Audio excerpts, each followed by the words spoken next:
The gaming community loves to throw around the term hidden gem. It's a pretty self-explanatory thing to say, right? Something that's really good but overlooked. Maybe it didn't sell well at the time of release but got rediscovered years later.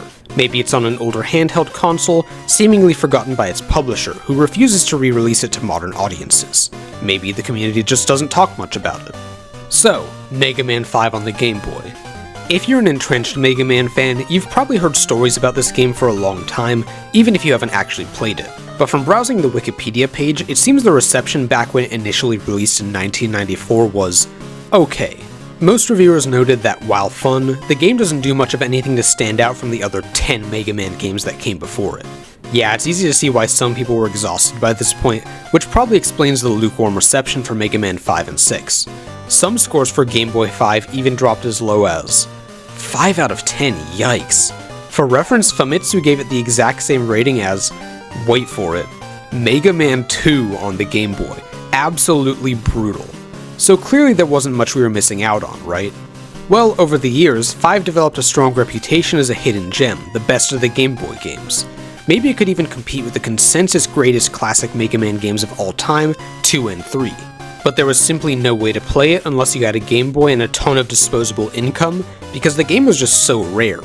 I found a thread on Nintendo Life from 2012 where a bunch of people thought the game wasn't even a platformer, because even most Mega Man fans knew so little about it. Now this is a hilarious read. Here's one quote I found particularly funny. Though I haven't played much of it, I'm pretty sure Mega Man 5 for the Game Boy wasn't an RPG. Absolutely beautiful. In 2013, the game was finally re-released on the 3DS eShop, and jump forward to 2024 and beyond, now you can play it and all the other Game Boy games on Nintendo Switch Online. By far the most accessible these games have ever been. And man, do I have to say, I am so happy these games are available on a modern platform. Because my god, saying 5 lives up to the hype is an understatement.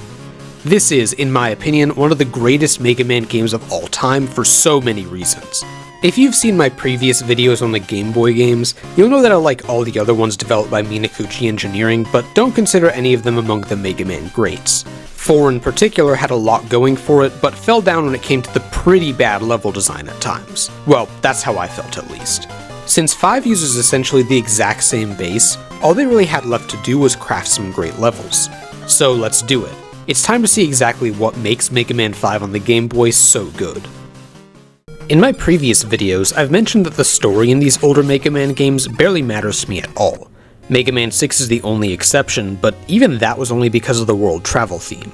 But you know what? Let's actually discuss the story this time around, because this is surprisingly one of the things that makes 5 stand out. We start with a surprisingly long intro cutscene that shows the world has forgotten about Dr. Wily since Mega Man last defeated him. Well, I guess we know what that means. It's time for him to show up again, and, well, apparently not. Our initial main antagonist is this cool looking guy, Terra. He quickly defeats Mega Man, and we learn that he's the leader of the Star Droids, robots from outer space that proceed to launch an invasion of Earth. Mega Man, powerless to stop him for now, returns to Dr. Light and gets equipped with a new ability to replace the Charge Shot, the Mega Arm. After defeating the first 4 Star Droids on Earth, Mega Man asks Dr. Light to enhance Rush with the ability to fly into space. There, we take down the final 4 Star Droids, beat Terra, and oh, guess who shows up? That's right, it's Abraham Lincoln. Never mind, it's Wily. My mistake. From here, we board the starship, make it to the control room, and defeat Wily in a 4-phase boss. But Wily has a backup plan this time around. He's awakened an ancient robot called Sunstar, whose sole purpose is basically to exterminate all life in the universe. So he's Malos from Xenoblade Chronicles 2? Sunstar, essentially being a force of nature, couldn't care less about what Wily says, and just shoots him down immediately, leading to a one-on-one showdown between him and Mega Man. Mega Man defeats Sunstar, but in the end attempts to save him. But Sunstar, with a new respect for Mega Man, tells him to leave since he's about to explode and take down the entire spaceship, and there's nothing anyone can do at this point.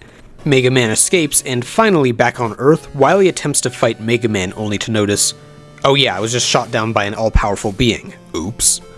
So yeah, I really like the story here. It's not like the actual narrative is anything special, but in a series that's content to just use the exact same plot and characters again and again and again, it's so refreshing to have an entirely new enemy force to take down.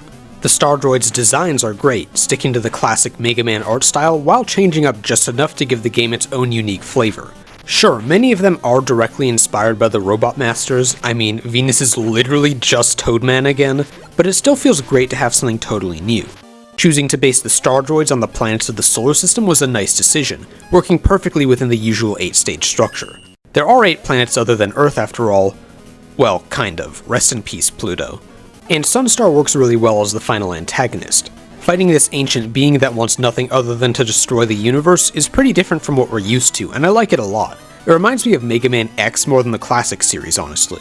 Having only played this game once before, I still vividly remembered Sunstar because of his awesome design and role in the story, his really memorable fight, and, oh yeah, how could I forget, the music. Previous Mega Man Game Boy games had good music, but I found that the main stage remixes usually were just weaker versions of the originals. That being said, the Wily stage themes were always great. It seems like the same composer worked on 3, 4, and 5, I say seems like because even the Mega Man wiki notes that a lot of these details are unknown.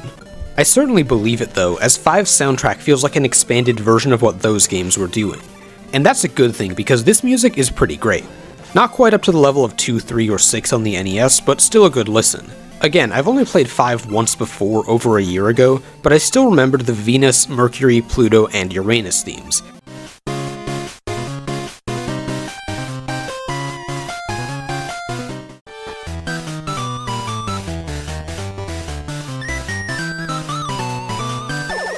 And like I said, the Sunstar battle theme, which somehow still pops up in my head from time to time even more than a year later. The visuals are easily the best on the Game Boy, with unbelievably clean design and subtle animated elements in every stage. You'd think the whole game being themed around space would lead to some level of repetition, but nope. Every stage sticks out with consistently creative enemy design, general theming, and unique mechanics. They all look surprisingly distinct, emphasizing different aspects of the space setting. Jupiter's stage sees Mega Man travel through a spaceship, then walk on the outside among the stars with a low gravity effect. Mars is based on a pretty unique idea that's kind of hard to put into words. It emphasizes the weapons you'd expect to see on a spacecraft attacking the Earth.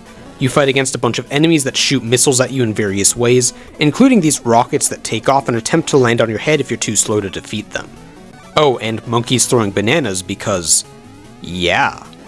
The mini-boss is a giant cannon, and Mars himself fights like a tank, launching all manner of projectiles at you and hiding within his armor.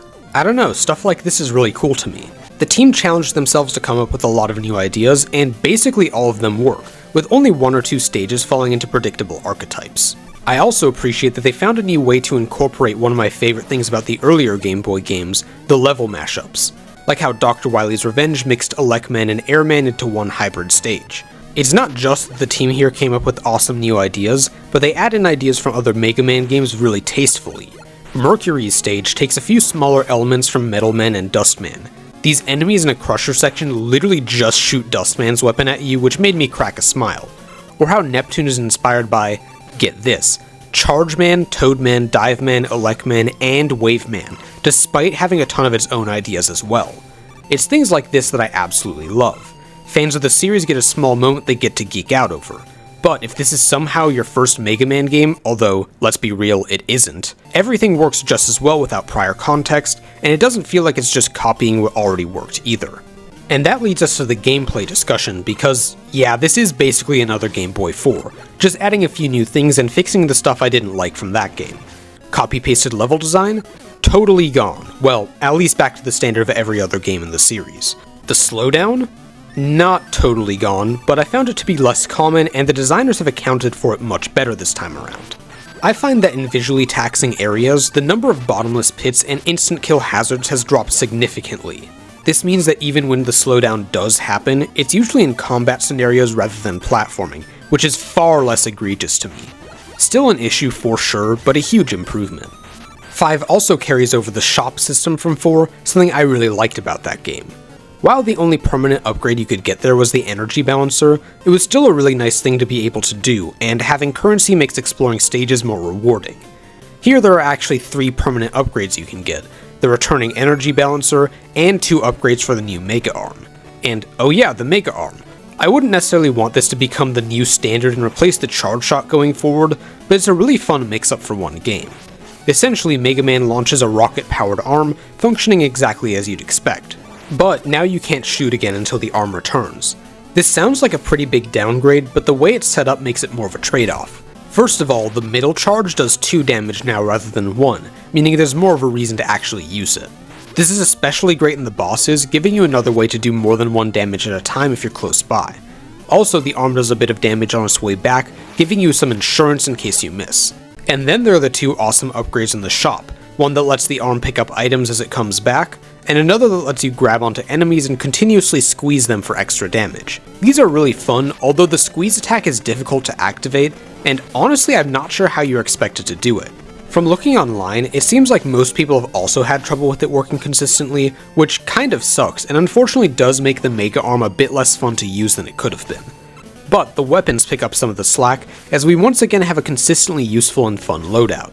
The Bubble Bomb does amazing damage with high ammo, swirling around above Mega Man until it hits an enemy and explodes, or touches a wall or ceiling and runs along it. The Photon Missile stays in place for a bit before zooming forward, almost acting as a shield of sorts if you use it correctly. The Grab Buster lets you sap health from enemies and... wow, honestly I should have used that way more, that's pretty awesome. The Black Hole is probably my favorite screen nuke since it can hit multiple times if you line it up correctly. Electric Shock is a melee attack, which I'm always a big fan of, even if this one isn't amazing.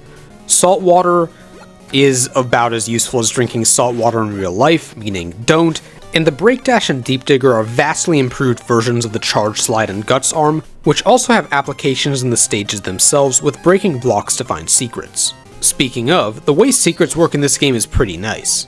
The first 4 levels are straightforward shots to the end, but the 4 later stages each house a crystal. 2 of them are pretty easy to find, but the others actually require some creative thinking or observation of the stages, which is highly appreciated. I had to replay Pluto's stage like 5 times to actually find this one, somehow.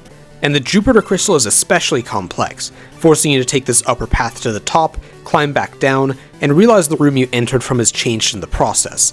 Then you go backwards and find the crystal. Moments like these keep my brain active, which is pretty nice, but I do have to admit it was a tiny bit frustrating having to replay these levels so many times. Especially because Jupiter is probably my least favorite stage in the game, but I'm getting ahead of myself. Plus, I'm not a fan of how Uranus's crystal requires Pluto's weapon, and Pluto's crystal requires Uranus's weapon. Wouldn't it make way more sense to have at least one possible route through this half of the game that doesn't require backtracking for full completion? Maybe that's just me. But the reward for getting the crystals is absolutely worth it, cutting our weapon ammo consumption in half for the final stages. Considering the weapons are already fun and creative, I certainly won't complain about getting to use them more often. Oh, and I almost forgot about the other new addition, Tango the Cat. Tango works kind of like Beat from Mega Man 5 and 6, although a bit less powerful since he has to stay near the ground and can't go anywhere he wants. Still cool though, and you start out with him so that makes the early game much smoother. And also it's a cat. That makes it better. And hey, speaking of the early game, let's see what the levels themselves have to offer. My first pick was Venus.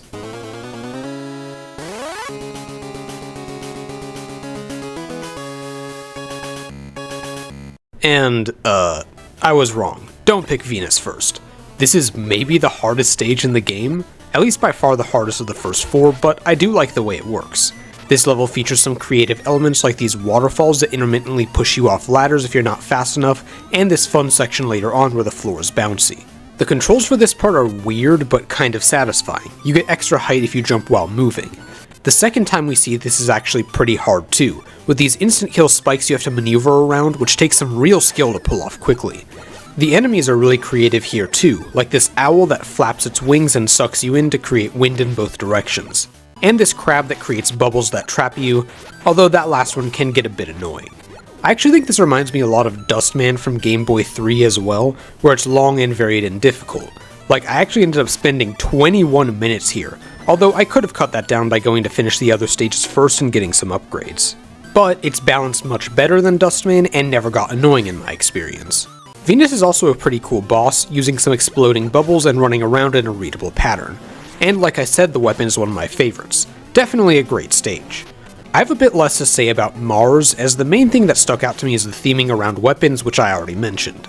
I do like these platforms that launch you up towards the ceiling full of spikes, kind of like what we saw in Sparkman a long time ago. The Cannon mini-boss is actually one of my favorites, as it shoots in the same pattern every time so you can learn the best route through the falling platforms pretty quickly, and then they slightly mix it up for the second fight. This stage is once again the perfect difficulty, being challenging but never annoying. The boss himself is actually kind of hard as well, but they made sure to put 2 respawning E-tanks right before in case you're having trouble. I wouldn't call this one of the better stages from 5, but that just speaks to the quality of the rest of the game more than anything. But that means it's time for Neptune, which is just an absolute masterclass of Mega Man level design and easily my favorite stage in the game. We start on the outside of Neptune's battleship and have to get through some interesting enemies to make it inside, including this helicopter. That's definitely inspired by Mega Man X, can't complain about that. That did release 1 year before, by the way, in case you didn't know. The section is also a clear callback to Charge Man, but much better this time around because the section is short and only happens once. After we enter the ship, we get to deal with both the waterfalls from Toadman and the steaming pipes from Waveman, including some pipes that are cracked and produce a new water flow if you break them. I couldn't really tell you why, but man, I love that so much. Just some insane attention to detail that they didn't have to add, but decided to anyway. We also get a fun Lekman callback with these steaming pipes turning on and off while you climb a ladder. As we go deeper into the ship, it starts filling up with water and we get some Dive Man inspired underwater platforming among spikes and these really cool swimming enemies. Honestly, the sole nitpick I have with this stage is that since so much is going on, the slowdown can get to be a bit distracting. Also, I guess Neptune is a little easy, but those 2 small issues are nowhere near enough for me to not call this stage a series standout.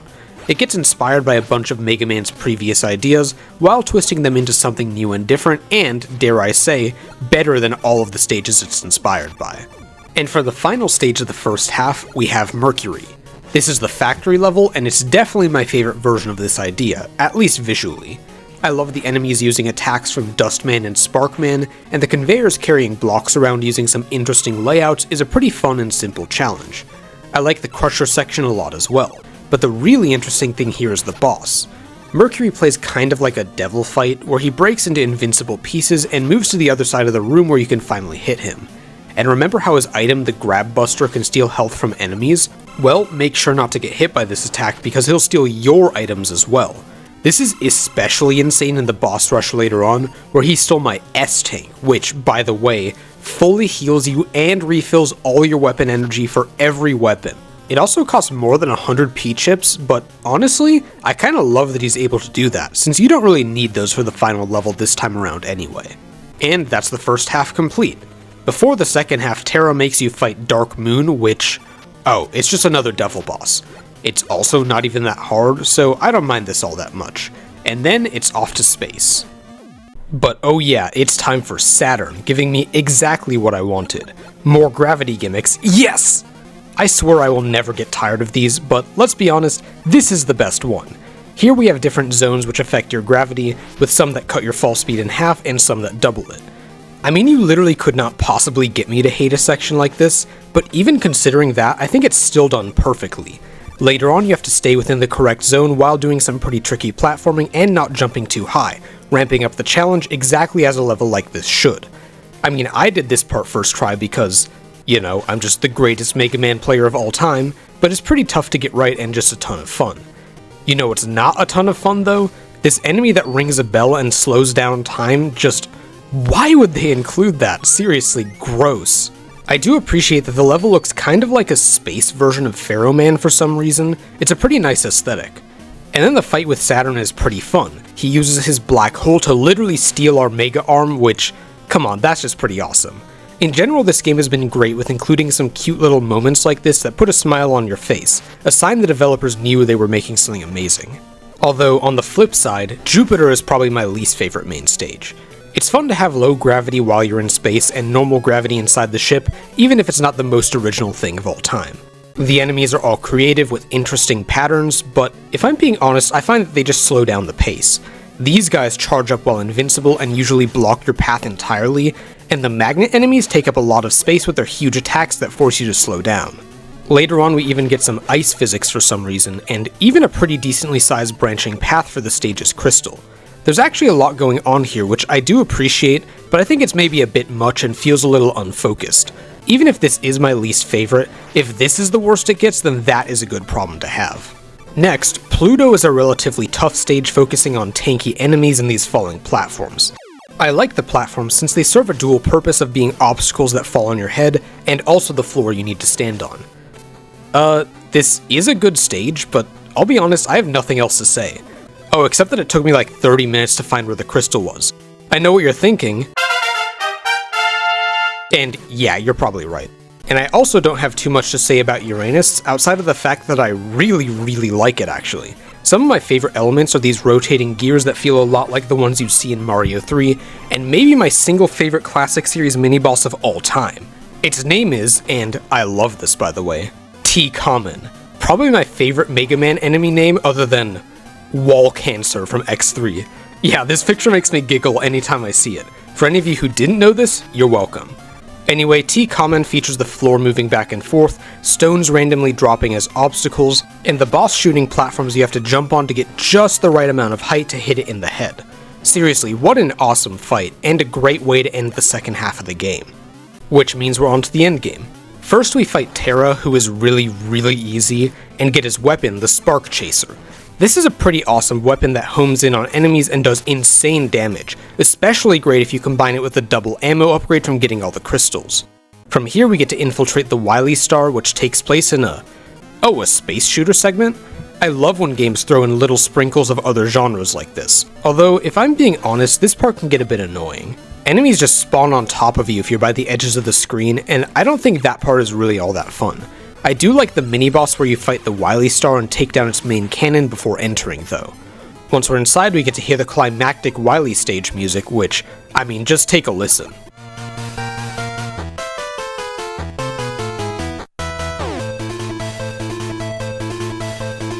Pretty awesome. Unfortunately, the game kinda takes after a bunch of other Mega Man games at this point by having the Wily stage be by far the worst part of the entire game. Now, this time that's not because it's frustrating, just because it's so ridiculously unremarkable that the stage might as well not even exist. It is really fun that they decided to bring back the Mega Man killers for a quick boss rush, even if they are ridiculously easy with the more powerful moveset from this game. But the level design is practically non-existent, and it even brings back all the copy and paste nonsense I complained about from Game Boy 4. That's pretty disappointing. There are even a few falling sections with a bunch of unreactable spikes, and wow, it feels like a totally different team designed this stage. Again, it's not like I hate it, but it's just a huge drop in quality compared to the rest of the game. Fortunately, after the typical boss rush, the game picks itself back up with one of the craziest final sequences in the series. We get a 4-phase Wily fight where we have to destroy these two giant arms, then this really weird phase where the Wily machine launches a bunch of random things at you, each with their own strange effects, and you have to hit his own bombs into him to deal damage. Then the ceiling closes in and we have a fight to the death in a cramped space, which feels really tense but thankfully isn't all that hard. But the true final boss is of course Sunstar, and god what a fight. Easily my favorite final boss in the entire classic series, maybe even the franchise as a whole. Sunstar is pretty challenging, having a lot of health and taking place in 3 phases. Each time you do enough damage, he shoots down the floor you're standing on and you fall into a new arena below, which is just such a cool set piece. In each arena, he uses a different set of attacks, and while these are all pretty tough to dodge, it's totally fine because you get a permanent checkpoint right before the boss, and you can just focus on learning the patterns.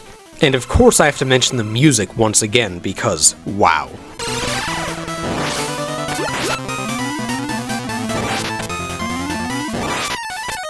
The atmosphere here is like nothing we've seen before, and I just love it.